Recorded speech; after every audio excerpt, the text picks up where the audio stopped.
Hi, welcome to Tanya and Tiana English. I'm Tanya, and today I'm going to be talking to you about the present perfect verb tense. This verb tense can be a little confusing. I hope that I can help you to understand it better and make it a lot less difficult. So stay with me.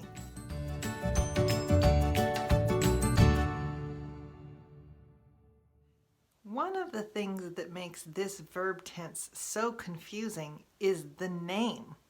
What do we mean by present perfect? It's very confusing because when we use the present perfect, we're talking about something that has already happened in the past. But the reason we call it the present perfect is because we use the present tense of the verb to have. And why do we call it perfect? What's perfect about it? We don't mean perfect the way we usually use the word perfect. In this case, we mean something that is completed, it's done, it's finished. So, in other words, the present perfect is something we use the present tense verb have, and it's perfect because it's already finished. Now, having said that, I'd like to tell you a little bit more about how we create this verb conjugation and give you some examples. So when we're using the present perfect, what we do is we use the verb to have in its present tense plus a past participle. And what I've done is I've listed some common past participles here. So you might want to pause the video and write down this list. These are just a few of the past participles. There are many past participles. If you would like to find more past participles, then you can go to your favorite search engine and just put in the word past participle and then either English or ESL, which stands for English as a second language, and you'll get a list like this, probably with a lot more of the past participles. But these are some that you can use or you can start to use as you're practicing this verb tense. So, how does this verb tense work? I have a timeline here for you, like I have had in some of my previous videos, to help you begin to understand how the past participle works when we're using it. So I am using our first example, similar to some of the examples I used in the past, and I'm talking again about reading a book. I have read that book before 2 times. Now, it doesn't have to be exactly like this. I chose this one so that I could show you that we have the verb have, like I talked about on the previous whiteboard, and in this one, the past participle is read. The past participle of to read is read. You might notice that they're spelled exactly the same way, but they are pronounced differently. In the present tense, we say to read, like I read a book. And when we use the past participle, we say read, like I have read that book. Now in this example, I placed it on the timeline here.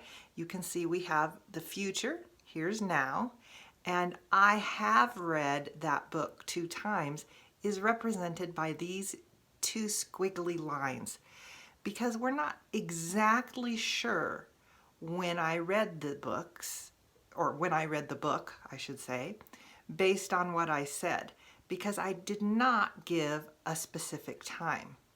So it's not correct to say yesterday I have read the book. That would be a specific time.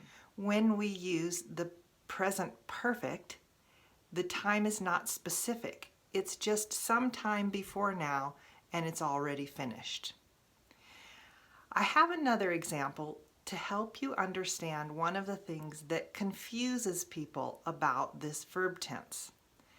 We also use the present perfect when we're talking about things that started in the past and have continued over time, and they're still happening now. So in my second example here, I have lived here for 5 years. I have lived here for 5 years. This example is represented here by the red arrow on my timeline.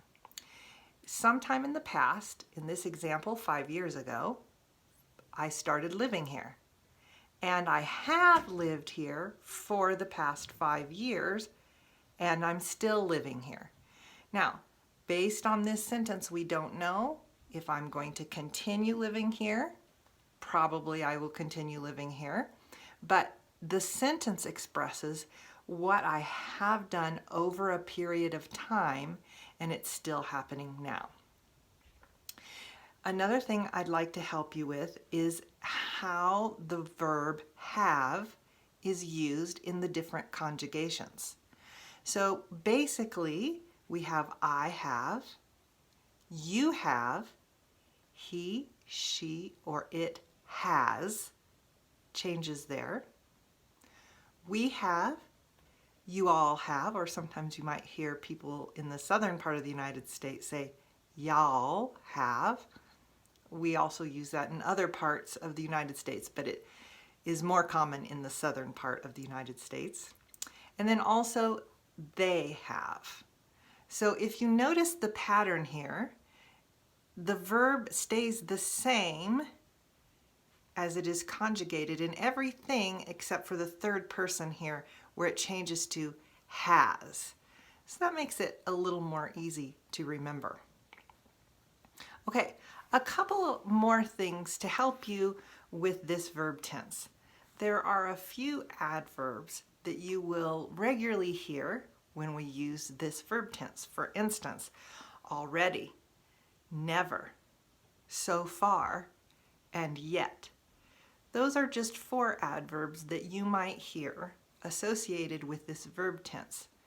So an example with one of these adverbs could be, I haven't finished my homework yet. I have not finished my homework yet. So this is the verb tense in the negative form, and as you notice, it's very similar to the way it is in the positive form. We just add that we just add that word not. I have not finished my homework yet. We could also use so far in the same sentence. I haven't finished my homework so far. So far and yet are very similar.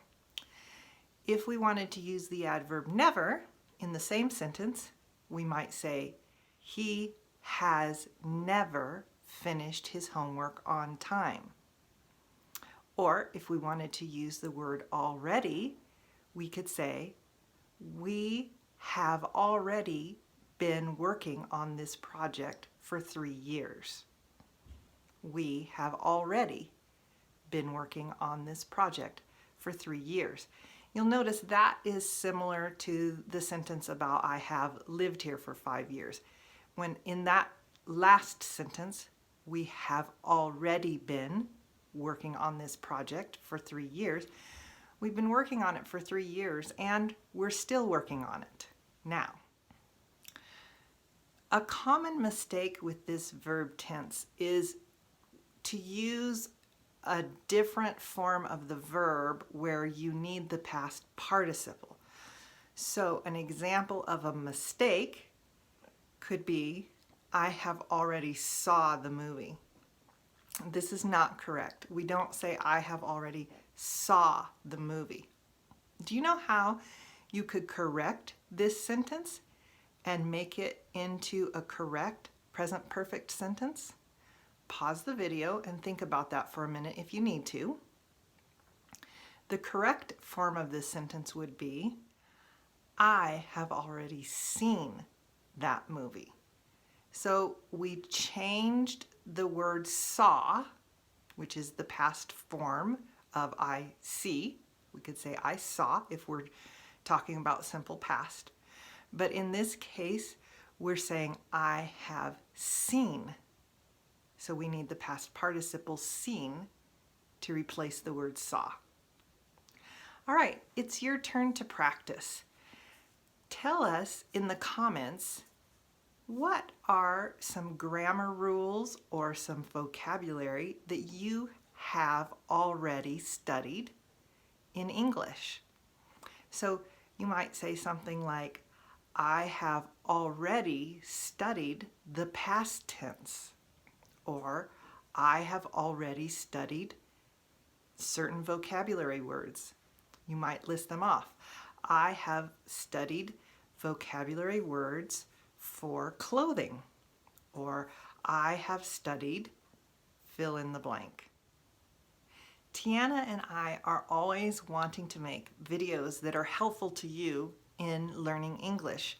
So if you have any suggestions on videos you'd like for us to film or some topics you'd like us to cover, let us know that in the comments below as well. And if this video was helpful, be sure to give it a thumbs up and subscribe. It helps us to make more videos to help you with your English. Thanks for watching, and I'll see you in the next one. Bye.